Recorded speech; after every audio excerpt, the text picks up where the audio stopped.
想象一下，如果有一天你不幸坠机掉进了原始的亚马逊雨林里面，你有办法躲避毒蛇猛兽的攻击，还找得到食物跟干净的水源，好好的生存下去吗？想象起来就超困难的这个情境，没想到有4个孩子做到了，还在雨林里面生存了40天才被搜救队发现。今天就让我们一起来聊聊这起不可思议的孩子们的雨林求生记吧。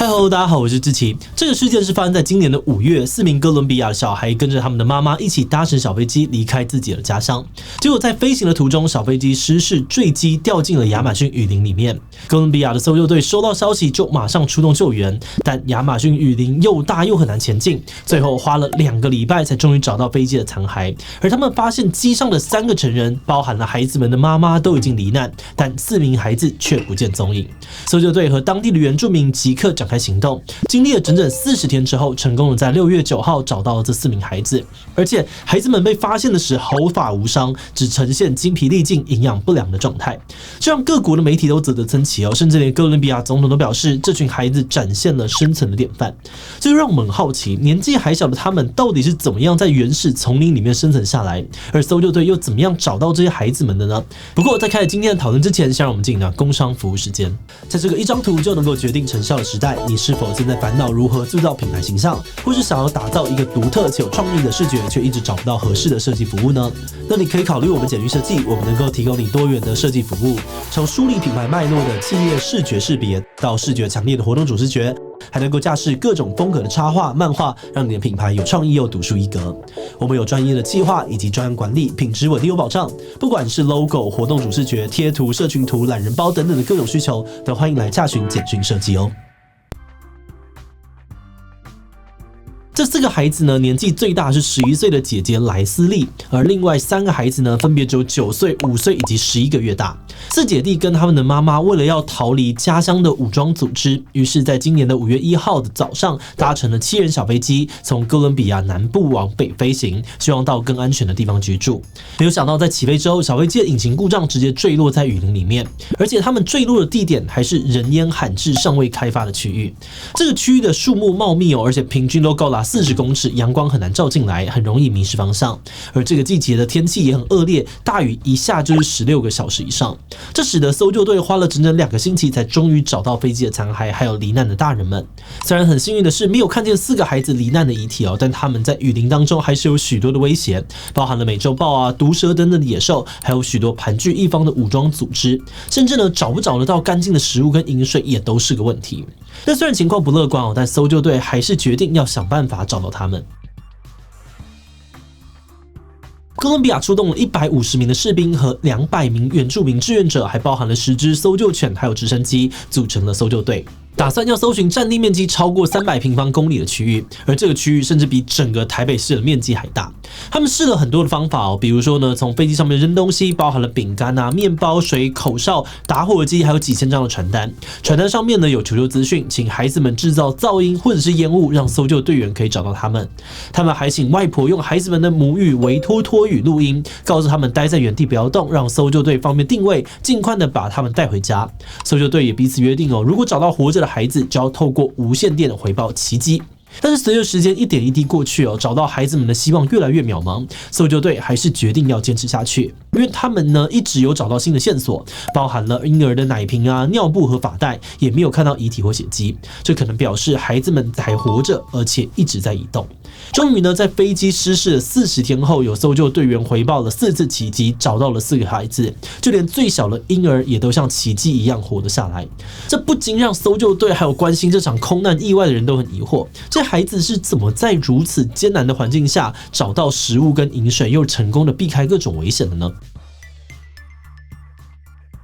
关于这4名姐弟的生存关键是什么？各界拥有不同的角度跟诠释。有许多的媒体形容这完全是奇迹，毕竟就算是大人也不一定能够在雨林里面独自生存40天。当然搜救队出动的人力啊、现代科技设备，还有当地原住民的加入，引入原住民的传统知识跟智慧，都让救援的过程更加的顺利。而面对这种难以解释的现象呢，孩子们的外婆感谢大地之母释放了他们。一名原住民专家就指出，原住民社群呢认为这是来自于他们跟大自然的精神联系。雨林里面孕育着古老的能量，人们可以借此相互的联系与帮助。而这名专家也说到，母亲的灵魂保护着孩子们，而现在母亲也可以安息了。不过，又在雨林里面生存40天，许多人认为应该也跟孩子们过去的成长环境有密切的关系。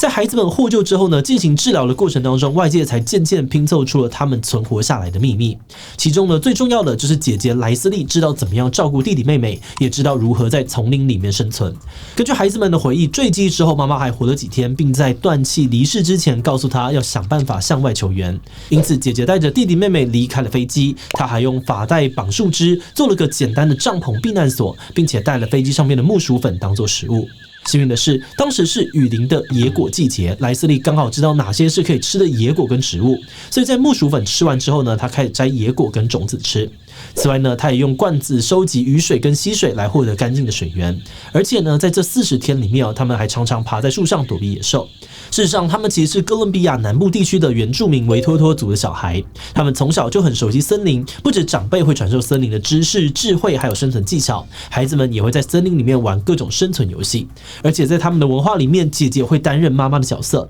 这也是为何莱斯利可以把弟弟妹妹照顾得那么好的原因之一。总之，他们因为姐姐的生存技能跟智慧，才能够度过40天艰难的雨林生活。哥伦比亚总统也赞赏了他们的勇气跟毅力，说他们是丛林的孩子，哥伦比亚的孩子。然而，就算活了下来4姐弟还有另外一场生存危机正等着他们。我们一开始提到的姐弟们呢，和妈妈搭飞机离开他们的家乡，也就是哥伦比亚南部的一个偏远小镇上。离开的主要原因呢，就是当地有许多的武装派系在交战，导致居民和原住民维托托族呢长期饱受暴力的威胁。反叛组织哥伦比亚革命武装力量常年与政府对抗，双方呢在过去的交战波及无数的平民。即使在2016年，他们已经和哥伦比亚政府签署了和平协议，但许多的分支派系呢依然控制着当地许多的村庄，也持续的发生不少的冲突事件。所以如果要把他们送回家乡呢，他们又会再度的回到不安全的环境当中，而这也是他们的爸爸要把这4姐弟送走的原因。此外呢，回到了原本的家乡即使没有安全问题，孩子们的未来可能也不是很光明。他们的家乡不止居住地方偏远，没有电力服务，孩子们学习资源缺乏，大人们的就业机会也不多，再加上暴力事件频传的关系因此呢，对于当地的维托托族社群来说，他们感觉自己就像是被国家抛弃一样。如今在经过了1个月的治疗之后，这4名姐弟已经在7月中旬出院。在住院期间呢，姐姐莱斯利也把雨林当中的景象画了出来，其中包含了一只狗。这只狗当时陪伴了他们好几天，不过最后却不见踪影。从画中呢，军方推断呢，这只狗应该就是失踪的其中一只搜救犬，叫做威尔森。威尔森此前参与过许多任务，所以军方并没有放弃搜索，希望能够尽快的把威尔森带回来。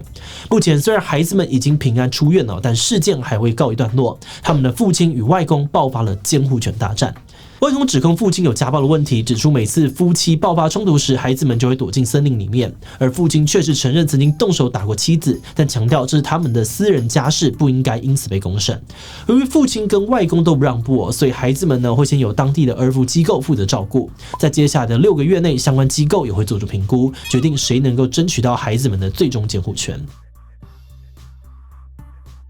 其实从这4名维托托族姐弟们搭上飞机到最后出院的那一刻，都充满了转折某种程度上面呢，也反映出了哥伦比亚至今难解的社会问题，例如武装组织的暴力威胁、原住民的生存危机，以及一个家庭的家暴问题等等。不过，从这4名姐弟的故事里面，最令人动容的就是他们的生存能力和求生意志。这让我们和许多人一样，都联想到了2018年发生在泰国的洞穴救援案。当时国际救援团队合作，花了18天，成功把困在洞穴里面的13名少年跟教练救了出来。那我们觉得某种程度上面呢，虽然2个案件的背景不同，但都为世界注入了一股暖流，鼓励我们就算身处逆境，也不要轻易的放弃，并且保持希望。最后，我们也衷心的希望这4名维托托族姐弟们可以幸福快乐成长，以及救援人员可以早日的找到失踪的搜救犬威尔森。好的，那今天想问问大家你怎么样看待这一次的搜救行动跟结果呢？这是奇迹原住民小孩幸运的从空难和雨林当中都活了下来，这得归功于努力的搜救团队以及原住民和环境相处的智慧以及技能。所以或许就像原住民说的，得感谢大地之母跟母亲灵魂的保佑。地以上全部都成立呢，有各方的协助跟保佑，才可以让事件圆满落幕。其他留言告诉我们吧。最后，如果你喜欢今天的影片，欢迎分享出去，让更多人知道儿童版亚马逊雨林求生记。此外呢，也可以点击这个地方看波音空难危机以及墨西哥毒枭的故事。那么今天的志一77就到这边告一段落，我们就明晚再见喽。我依赖家人，阿嬷就像依赖中华电信。最疼我的家人，最挺我的中华电信。舞动精彩，共创未来，永远走在最前面。中华电信。